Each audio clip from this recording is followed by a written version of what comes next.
Coming up on the Emerald Coast Sports Show, we have three big stories for you this week. We talked to Frank Beasley from Choctawhatchee High School. We're also going to the trenches at UWF to prepare for their football season. And finally, Destin High School gets a new baseball coach, and he's an MLB alum. We'll go with alum.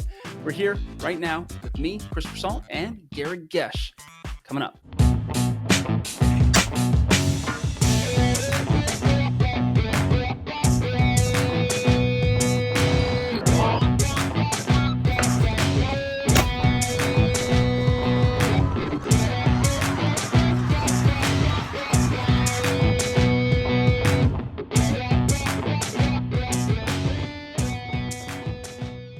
Gehrig, welcome to this untitled and brand new sports podcast that we're doing, where we're just talking about the stories that you're covering this summer, covering a little bit of different stuff, not just Niceville stuff that we're used to, but kind of branching out a little bit in anticipation of the football season that's coming up this year, but also some other amazing stuff that's been going on in sports right now. So, Gehrig, why don't you just kind of introduce yourself, tell us a little bit about yourself, and what we're looking forward to here in this summer in sports. Yeah, so my name is Gehrig. I'm the sports intern at Mid-Bay News. I'm going to be a junior at Auburn University next semester studying journalism and sports production. Super excited to get going here with Mid-Bay News. I already have a couple stories out, lots of good stuff happening. You think, summer's kind of the downtime for sports, but a lot of good news stories to get to. So very excited to be a part of this. So first thing off the bat, I mean, football season is like 60 days away, and we know that there's a bunch of coaching changes everywhere. Niceville has a coaching change. We're seeing everybody kind of scrambling to get ready, but the one place that has seen really good consistency and high performance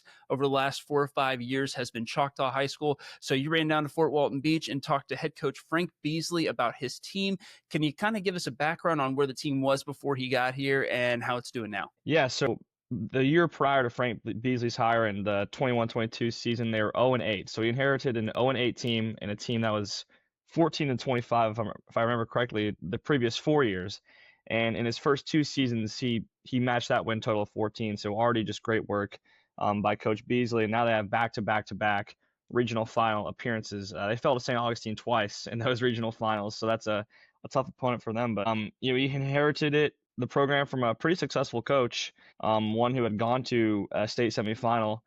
But you've just seen instant success and instant turnaround from Coach Beasley over there at Choctaw. And like you said, state semifinal in recent memory, a Final Four appearance as well with Beasley. But I mean, Choctaw has a storied history. They've won a state championship. They're one of, I believe, 4 schools if you count Baker. So Baker, Fort Walton, Choctaw, and Niceville have all won state championships. So they're not nothing programs.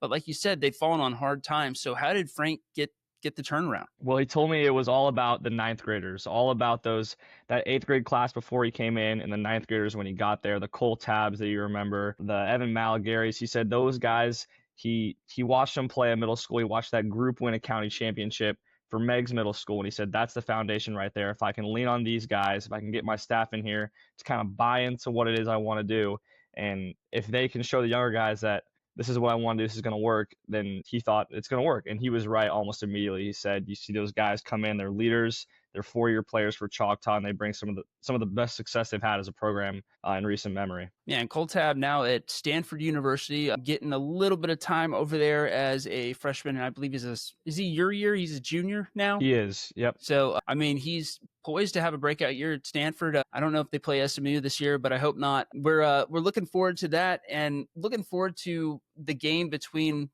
as a Niceville resident, I'm watching to see who Niceville's going to play. And that looks like possibly one of the tougher games on their schedule, if not the toughest game on their schedule coming up this year, even though they play down a class, if I'm not mistaken. Yeah, absolutely. I think Choctaw, in terms of returning talent, they were good last year and they were young. They had 2 underclassmen quarterbacks, Taman Zabatakis and Carter Morocco. Coach Beasley spoke very highly of both of them. He said Taman was dealing with some injuries last season, but he's already had a great spring. And then Carter Morocco is one of the most versatile athletes he's ever coached. So he can do a lot of different things with the ball in the hands. Then you have Von Keller returning at running back and a really solid defensive presence as well. So they've reloaded completely. So it's not going to be some new look Choctaw team. It's going to be one that Niceville saw last year and is probably going to be even better this year. So, what are the keys to that game that's going to be coming up for Niceville against Choctaw? It's going to be at Niceville this year. It was over in Fort Walton Beach last year. What is Niceville going to have to do, or at least prepare for, in order to compete against this Choctawhatchee Indians team? Yeah, I think it's huge. The game's in Niceville. I think that's a big thing for Niceville because right now there's still a lot of uncertainties around the team. You don't know necessarily who's playing where, who your Friday night starters are going to be.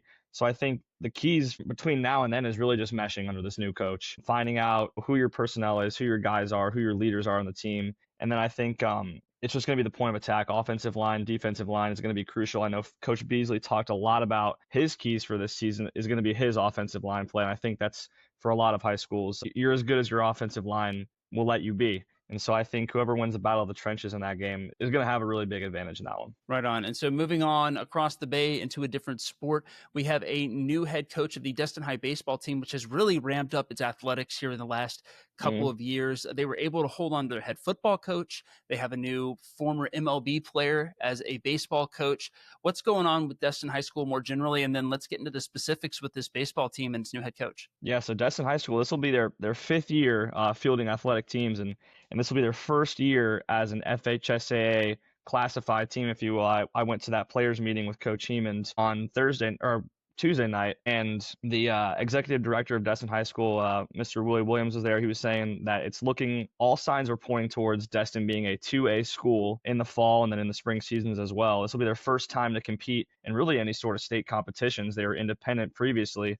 So I think this is a big year for not just the baseball team or the football team, but really all of Destin athletics. It's cool to see a very small school, as a small school alum, to see these kids kind of punching above their weight, bringing in some real heavy hitters talent-wise to coach that team. What does a guy like Scott Hemond, who played pro ball for 7 years, was a first-round draft pick, what does he bring to a clubhouse that maybe you can't get from a Joe like me? Yeah, I mean, the major league experience is I mean, that's all you need right there. I mean, it's big. Not a lot of people have that major league experience. Not even a bunch of coaches in the area have that major league experience. And so for him to come in, he's a World Series winner. He's an ALCS winner. He knows how to win. I think that's the biggest thing. Like you said, he's a draft pick, first-round draft pick, highest in USF history, went 12th overall to the A's.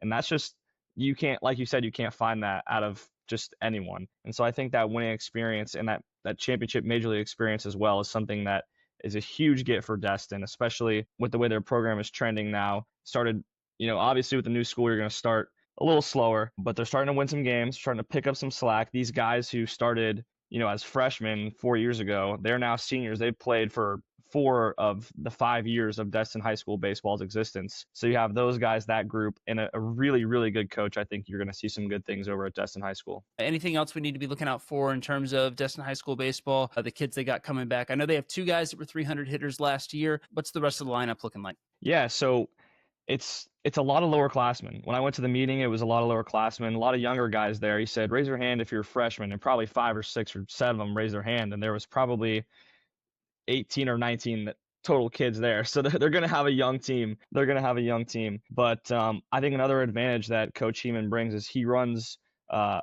private instructional lessons in Destin. He's been doing it in Destin since 2008, and he's been able to coach these kids individually. So now that he knows these kids individually, the transfer over to being their high school team coach, I think that's a unique advantage that you don't see out of a lot of coaches. A lot of times you hire in a new coach and they have to learn all these players. They have to learn, where they play, what they're good at, who are the leaders on the team. I think this is a really big opportunity for Destin here with Coach Hemond because he knows his guys already, and I think that's a big advantage. And so moving on to something that's a little bit of a stretch out of our Emerald Coast zone, but has a lot of impact on the high school game here. UWF is reloading and getting ready for its Division II NCAA season that's going to start in August this year.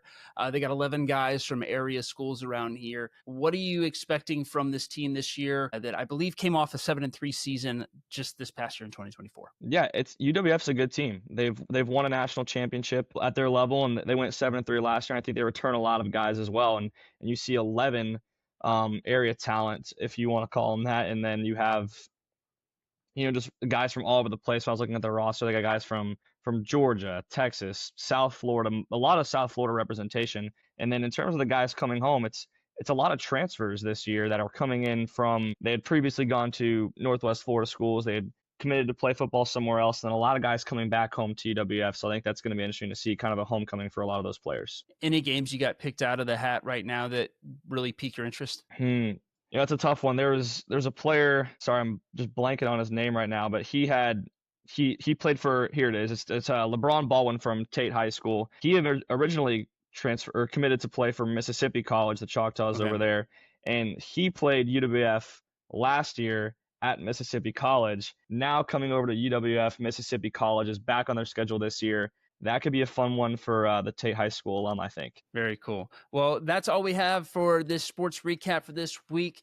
As always, Gehrig, thank you so much for bringing us the latest in sports news. Be tuned in to midbaynews.com to catch the latest from him. What do you got coming down the pipe here in the next couple of weeks? Yeah, so next couple of weeks, I just recently got done talking with some folks at FHSAA. We're going to kind of do a big FHSAA explained how they're affecting playoffs, classifications, regions, that kind of thing, as well as a pretty big change in the playoff system that's coming not this year, but next year. So pretty excited to talk about that. And then as well as a pretty big official story. I know we had some issues with officials here in terms of shortages in the past couple of years. So kind of getting a recap on that as well. And not just in our area, but the state of officials as a whole in the state of Florida. So a couple of stories I'm looking forward to telling. So are you telling me that we're having a shortage because there's not enough people that want to get yelled at from the sidelines all year?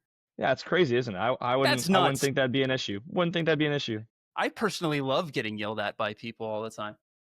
Yeah, I'm right there with you. Right on. Well, hey, Gehrig, again, appreciate your time. We're looking forward to more sports content all this summer from you, and keep up the good work, man. Awesome. Thank you for having me. Appreciate it.